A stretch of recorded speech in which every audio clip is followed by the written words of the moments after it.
KNF এর যে sir ইনফর্মগুলো পাওয়া গেছে স্যার, এটা কারখানা থেকেই স্যার ছবিগুলো উঠানো হয়েছিল স্যার।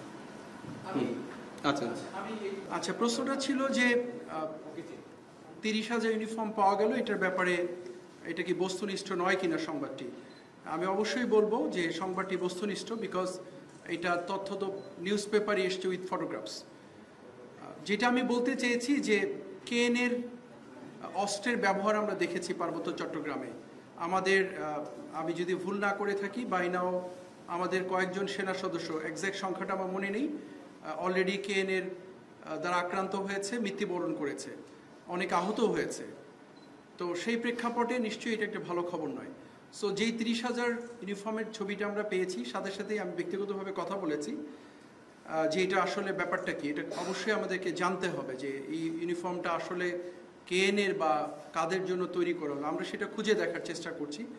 ডিভিশন অলরেডি এটা কাজ করছে। একটা জিনিস আপনাদেরকে বলতে চাই যে কেএনএ বম ভিত্তিক একটা সংগঠন, তাদের সঙ্গে হয়তো অন্যদের সম্পৃক্ততা হয়ে থাকতে পারে পরবর্তী সময়গুলোতে। টোটাল বম কমিউনিটির জনবলই হচ্ছে 12,000। সেই 12,000-এর মধ্যে ছোট বাচ্চা, আবাল, বৃদ্ধ, বনিতা সবাই সামিল।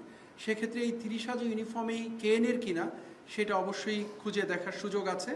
আমরা বিষয়টা অত্যন্ত সিরিয়াসলি নিয়েছি, বিকজ এটা আমাদের নিরাপত্তার সাথে ওতপ্রোতভাবে জড়িত। আমরা খুঁজে দেখছি এবং আপনাদেরকে নিশ্চিত করে বলতে পারি যে এটাকে আমরা খুব হালকাভাবে নিইনি। আমরা দেখছি, খুঁজে দেখছি এবং সে ব্যাপারে যতটুকু ব্যবস্থা গ্রহণ করার অবশ্যই আমাদের পক্ষ থেকে, যেটা আমাদের দায়িত্বের ভিতরে পড়ে, নিশ্চয়ই আমরা সেটা নিয়ে কাজ করব।